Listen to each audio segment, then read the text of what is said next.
Hi everyone, I'm Will, and welcome back. We often think of stories as a form of escape, a brief departure from the world we know. But it's worth considering how they function on a deeper level, as a kind of architecture for our feelings. The most powerful stories leave an imprint on our nervous system, quietly calibrating our responses and adjusting the boundaries of our own agency. They can build within us a tolerance for certain forms of authority and a resignation to outcomes that feel inevitable. This process subtly diminishes our own sense of inner power, making us smaller, more compliant. But to perceive the architecture is to find the exit. The moment we recognize the emotional blueprint of a story, we begin the work of reclaiming the territory it occupied. Awareness is the first step toward restoration, strengthening our capacity for genuine choice. Here, we trace those blueprints. We decode the emotional programming. And at the end, we will explore the story that could have been, one designed to expand our spirit rather than confine it. So stay with me. After we descend into the film's hidden logic, we will imagine how this epic tale might have unfolded to empower rather than to suppress. Today, we turn our attention to James Cameron's Avatar. We are told it is a spectacular adventure, a cinematic marvel. Its true function, however, is that of a sophisticated and deeply embedded tool of mass psychological conditioning. This is a story that operates as a grand ritual of predictive programming, meticulously designed to install in the public consciousness a series of foundational beliefs necessary for the next phase of technocratic control. It is a masterful exercise in using spectacle to bypass critical thought, implanting ideologies of transhumanism, corporate warfare, and ecological surrender, leaving the viewer emotionally primed to accept a future they believe they have only imagined. The story follows Jake Sully, portrayed by Sam Worthington, a former Marine whose broken body confines him to a wheelchair. He is given the opportunity to remotely pilot a genetically engineered hybrid body on the distant moon of Pandora. His mission, on behalf of a corporate state entity, is to displace the native Na'vi from their home, which sits atop a deposit of the priceless mineral, unobtainium. Under the guidance of Neytiri, he grows to love the world he was sent to conquer. This narrative framework is the perfect Trojan horse, a delivery system for a set of instructions on how to feel, what to believe, and what to accept as inevitable. Our analysis begins with the film's foundational instruction, the establishment of fear-based worldviews as justification for absolute control. Before we can be programmed, we must first be made to feel afraid. The first impression of Pandora is meticulously crafted to install this foundation of fear. The world is presented as an environment of absolute hostility, a place where survival itself is a constant, brutal battle. This serves to immediately justify the militarized presence and the aggressive posture of the human colonizers. The audience is locked into this logic through Colonel Quaritch, the embodiment of security through dominance, whose initial briefing is a direct piece of ideological programming. He paints a picture of a world where every living thing is a potential threat, a place that demands a state of perpetual vigilance and violent preemption. The script offers this foundational command early on, a direct order to the viewer's nervous system. Out beyond that fence, every living thing that crawls, flies, or squats in the mud wants to kill you and eat your eyes for jujubes. This line is the seed from which the entire justification for systemic violence grows. The brutal wildlife, the perimeter fence, the automated sentry guns, all are presented as necessary consequences of an intrinsically lethal world. The viewer is acculturated to a state of siege, normalizing the idea that absolute control is the only rational response to a reality framed as an existential threat. This creates the emotional space for the system to present itself as a savior, the sole protector against the chaos it has so vividly manufactured. At the heart of Avatar lies its primary function: to serve as a powerful and hypnotic delivery system for predictive programming. This is far more than simple foreshadowing or social commentary. It is the deliberate, strategic insertion of ideas, symbols, and scenarios into popular culture to normalize and reduce resistance to future social, technological, and political agendas. The story's spectacular and emotionally resonant framework is designed to implant these concepts so deeply that when they manifest in the real world, they feel familiar, inevitable, and even desirable. The programming in Avatar is multifaceted, targeting several key areas of our collective psyche. First, and most central to its purpose, is the normalization of transhumanism and the disposable human body. Jake Sully's journey is the ultimate transhumanist fantasy, meticulously crafted to make the idea of abandoning our biological form seem heroic and liberating. He begins as a broken man in a wheelchair, a symbol of the limitations and failures of the natural human body. The narrative presents his physical form as a prison, a sorry-ass life he is desperate to escape.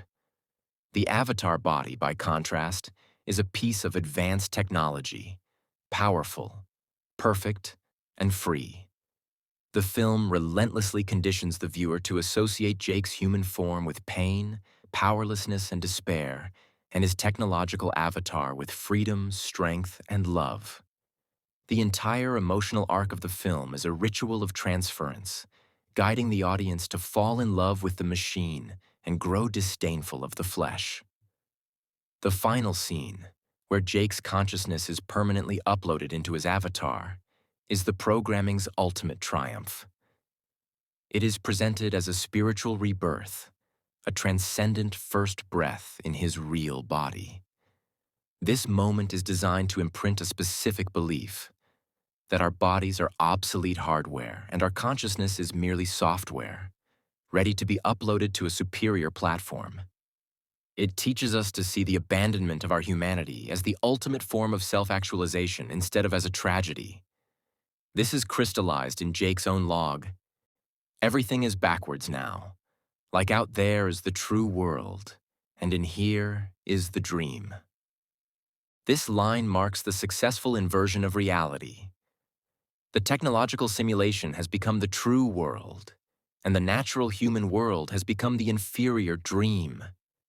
This is a foundational belief for a future where digital consciousness, neural links, and the merging of man and machine are presented as the next evolutionary step.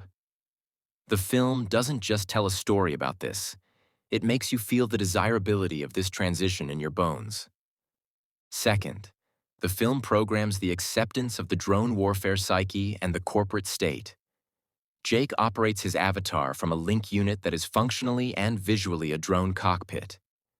He is a remote warrior, disconnected physically from the consequences of his actions. The film immerses the audience in this experience for over 2 hours, training them in the psychology of disembodied presence. We learn to see, fight, and even love through a remote vessel. This normalizes the fundamental principle of modern and future warfare, where operators in one continent can control machines and bodies in another. It desensitizes the population to the moral and ethical implications of such detachment. Furthermore, the entity waging this war, the RDA, is a corporate body with its own military. The film presents a future where the lines between corporation and state have completely dissolved, and where military force is a tool for securing corporate assets. Parker Selfridge, the administrator, makes this chillingly clear when he justifies the entire operation. This is why we're here. Unobtainium. Because this little gray rock sells for 20 million a kilo. No other reason.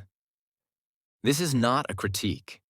It is a statement of future reality being normalized. It presents a world where shareholder value is the prime directive, superseding all other moral or human considerations. The audience is conditioned to accept this fusion of corporate and military power as a natural progression. Third, Avatar subtly introduces a framework of eco-ideology as a tool of control. While on the surface the film appears to be a pro-environmental story, its deeper logic is more complex. It presents the planet Pandora, through the network of Awa, as a single sentient superorganism. This concept, while beautiful, also primes the audience for collectivist ideologies where the individual is subordinate to the health of the whole. The film's antagonist, humanity, is framed as a virus or a plague upon this system because of its individualism and its refusal to integrate. The solution, therefore, is submission to the planetary consciousness. This narrative can be interpreted as a primer for future environmental governance models that may demand the surrender of individual liberties for the greater good of the planet. It reframes humanity itself as the enemy, a cancer that must be controlled or excised for the system to achieve balance. Finally, the programming instills a sense of the inevitability of Earth's destruction and the necessity of off-world colonization. The backstory of the film is that Earth is a dying, poisoned world. This premise is presented as a simple fact, an unchangeable reality. The narrative never suggests that Earth could be healed or saved. This teaches a profound lesson in resignation. It programs the audience to accept that our home is lost, and that humanity's only hope lies in escaping it. This creates a psychological justification for the immense resources being funneled into space exploration and colonization by corporate state entities. It redirects our energy away from solving the problems here on Earth and toward supporting the vision of an elite-led exodus. The film functions as a multi-billion-dollar advertisement for abandoning our world, a program designed to make us accept the unacceptable and to dream of other worlds while our own is systematically plundered. As the story moves toward its climax, it offers the audience the powerful spectacle of what is ultimately the illusion of rebellion. The cathartic battle for Pandora is framed as a mythic event that relies on the intervention of a messianic outsider and the planet's own sentient network. Its portrayal suggests it is something achievable only through supernatural means, rather than through ordinary collective human action. The audience experiences a powerful emotional release that purges the impulse to resist in the real world. This illusion is poignantly captured in a moment of despair from Grace Augustine, who understood the system's true resilience. "It's not our world, Jake, and we can't stop what's coming." The final emotional layer is where trauma is repackaged as strength. Jake Sully is a traumatized veteran. The narrative offers him a path to healing through a complete transference of identity. His human body, the source of his pain, is ultimately shed in a final ritual. The film repackages this act of abandonment as transcendent rebirth, sidestepping the difficult work of real healing.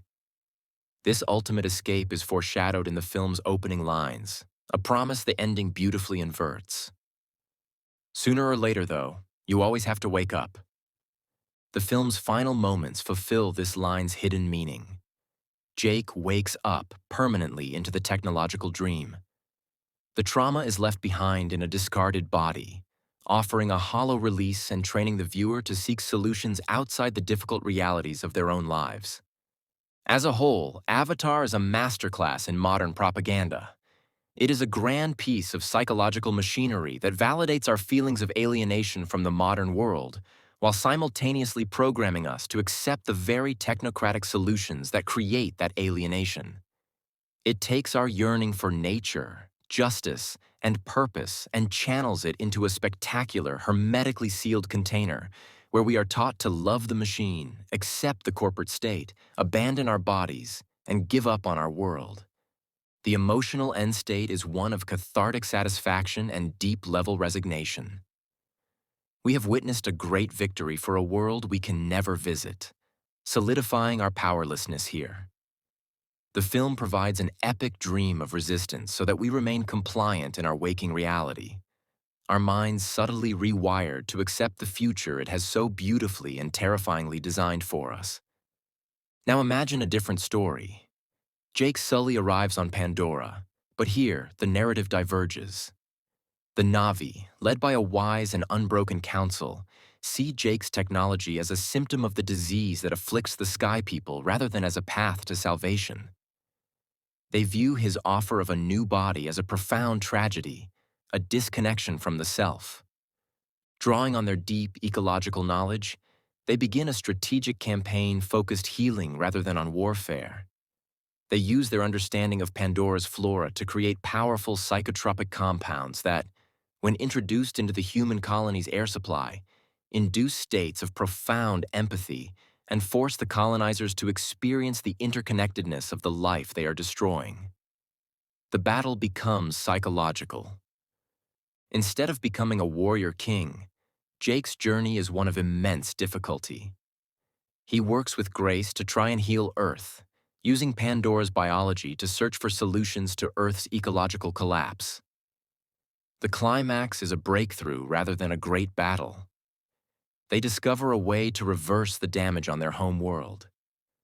The choice for Jake is not to abandon his body, but to return to it, bringing the cure home. He chooses his flawed, difficult, and real humanity over the perfect simulated fantasy. Instead of the final victory being about the expulsion of the RDA, it's about the beginning of the restoration of Earth, led by people who refuse to give up on their home. Thank you for exploring that depth with me today. These grand stories are powerful currents in our collective consciousness, and by learning to navigate them, we find our own footing. If this analysis offered you a new perspective, I hope you'll consider sharing it with someone who might also benefit. True sight is a gift we can pass on. Join me next time as we turn our lens to another story that quietly directs how we think and feel.